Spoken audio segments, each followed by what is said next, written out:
membaiat imam selain pimpinan negara. Atau bahasa yang lebih terangnya, kalau ada yang membaiat selain Presiden Joko Widodo, yang membaiat siapapun, ini orang kalau mati semuanya mati jahiliyah. Berdasarkan hadits Nabi Shallallahu Alaihi Wasallam. Adapun yang mati di antara mereka, sebagaimana Rasul katakan, man mata walaysa ala unuqihi bai'ah. Di sabda lain Rasul Shallallahu Alaihi Wasallam bersabda, man kharaja minat ta'ah, barang siapa yang membangkang kepada penguasa, kalaupun hanya sejengkal. Tsumma mat, kemudian dia mati dalam keadaan itu, mata mitah jahiliyah, dia mati dalam keadaan bangkai jahiliyah. Hadisnya betul. Penempatan dan pemaknaannya yang perlu dikoreksi. Rasulullah memang mengatakan dalam hadis riwayat Imam Muslim, wa man mata wa laysa fi 'unuqihi bai'ah, mata mitatan jahiliyah. Siapa yang mati sementara di pundaknya tidak ada baiat, maka dia mati dalam keadaan mati seperti jahiliyah. Apa yang dimaksud dengan mitatan jahiliyah? Ini bacanya dengan mem di kasroh, yakni mitah. Artinya keadaan mati, bukan maitah. Kalau maitah itu bangkai, seperti yang dikatakan oleh tadi penceramah tadi. Maknanya bukan bangkai. Mitah maknanya adalah kondisi mati. Kamauti ahlil jahiliyah, yakni seperti kondisi matinya penduduk jahiliyah. Kenapa? Yakni ala dhalalin wa laysa lahu imam muta'. Dalam kondisi tersesat, ya tidak ada imam yang ditaati. Dan yang dimaksud di sini bukan mati kafir. Wa laysal muradu annahu yamutu kafiran. Yang dimaksud bukan mati kafir, bal yamutu asiyan. Tetapi mati dalam kondisi maksiat. Ini terkait makna. Yang kedua terkait penempatan. Baiat seperti apa yang dimaksud dalam hadis ini? Yang kalau itu ditinggalkan oleh seorang muslim akan berdosa. Maka kita bisa lihat misalnya di dalam Mausu'ah Al-Fiqh Al-Islami. Wahya allati yaqumu biha ahlul halli wal aqdi. Baiat yang dilakukan oleh ahlul halli wal aqdi. Representasi dari kekuasaan suatu negara. Wa bimujibiha yakunu syakhsu al-mubai' lahu khalifatan lil muslimin. Yang kemudian berkonsekuensi dengan baiat itu, orang yang dibaiat itu menjadi khalifah bagi kaum muslimin. Nah, kalau seperti itu, maka wajib untuk melakukan baiat kepadanya. Walaupun nanti ada baiat in'iqad, baiat pengangkatan, ada baiat amah atau baiat ta'at, yang sisanya yang bukan ahlul halli wal aqdi cukup dengan taat saja. Wa yakunu lahu haqqut ta'ah wal inqiyad. Ya, dengan baiat yang seperti ini, maka bagi orang yang dibaiat tadi punya hak untuk ditaati dan tunduk. Kama fa'ala kibarus sahabah fi Saqifah Bani Sa'idah. Sebagaimana para pembesar sahabat itu melakukannya di Saqifah Bani Sa'idah.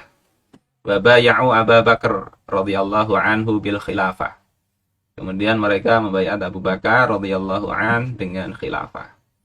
Jadi konteks hadis itu di sini, bukan di sistem yang lain. Lebih jelas lagi kita lihat syarat dari sahnya ini adalah, pertama, hendaklah yang membaiat itu adalah ahlul halli wal aqdi. Orang yang representasi dari orang-orang yang mempunyai kekuasaan tadi. Yang wakil-wakil dari rakyat. Kalau ini insya Allah nggak masalah. Kemudian yang kedua, antahaqqaqa ya syurutul imamah fiman tu'khadhu lahul bai'ah. Terrealisir syarat-syarat imamah, syarat-syarat khilafah, imamah dengan khilafah itu mutaradif, sinonim dalam diri orang yang diambil baiat itu. Jadi yang diangkat itu memenuhi syarat pengangkatan sebagai kepala negara di dalam Islam. Ya, syarat-syaratnya syarat dalam Islam ya. Kemudian yang ketiga, ayyaqbalal mubaya'u lahu al-bai'ata. Orang yang dibaiat itu menerima baiat tersebut. Falau imtana'a lam tan'aqid imamatuh. Kalau dia nggak mau, maka juga tidak terakatkan atau tidak sah kepemimpinan dia. Syarat ketiga. Syarat keempat, alakun al-bai'ah liwahidin bi'ainihi. Baiat itu diberikan kepada satu orang saja. satu orang. Tidak boleh lebih. Fala tan'aqid al-bai'ah li aktsarin min wahid. Maka tidak sah baiat itu diberikan kepada lebih dari satu orang. Nah. Kemudian yang kelima, antakunal bai'atu ala kitabillahi wa sunnati rasulihi sallallahu alaihi wasallam.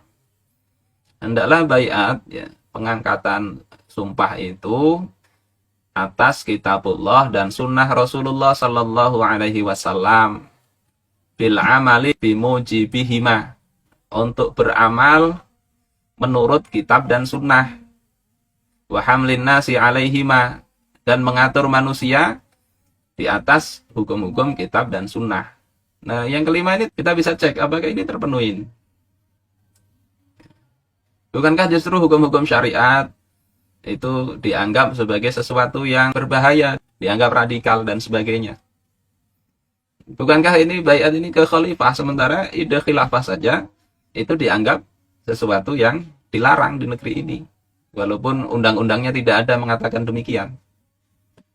Jadi sungguh jauh menempatkan hadis tadi. Kemudian yang keenam, hurriyatul mubaya'ah, adanya kebebasan dalam membaiat. Fayubayyi'u kullu insanin bi ikhtiyarihi, maka setiap orang itu bisa membaiat, memilih sesuai dengan pilihan dia, tidak dipaksa, ya. Wala yukrahu ahadun, tidak dipaksa seorang pun. Dan inilah, ya, syarat-syarat terpenting dari sahnya baiat itu. Fa in ikhtala minha syai'un lam tan'aqid al-bai'ah. Kalau kurang satu saja, maka baiat tadi tidak terakadkan. Ini bisa dirujuk di dalam kitab Mausu'ah Al-Fiqh Al-Islami juz 5 halaman 307 sampai 308. Lebih tegas lagi Imam Ibnu Taimiyah di dalam Al-Uqud, beliau mengatakan falau waliya sakhsun ala ayyahkuma bi ghairi hukmillahi wa rasulih. Andai seseorang itu diangkat untuk berhukum dengan selain hukum Allah dan Rasulnya, au yaqsima bi ghairil adli alladzi amara Allahu bihi wa rasuluh, atau dia itu akan mengatur rakyat bukan dengan keadilan yang Allah dan Rasulnya perintahkan, karena hadza syartan batilan bittifaqil muslimin, ini adalah syarat yang batil dengan ittifaq kaum muslimin. Wa kadzalika idza amara bima ulima annahu mukhalifun li hukmillah, begitu juga jika dia memerintahkan dengan sesuatu yang diketahui itu bertentangan dengan hukum Allah Ta'ala. Maka kalau orang yang diangkat seperti ini kemudian dibela-bela, kemudian dikatakan yang tidak membaiatnya mati jahiliyah, itu sungguh sangat keterlaluan, jauh dari pemaknaan as-sunnah ini sendiri. Allahu a'lam.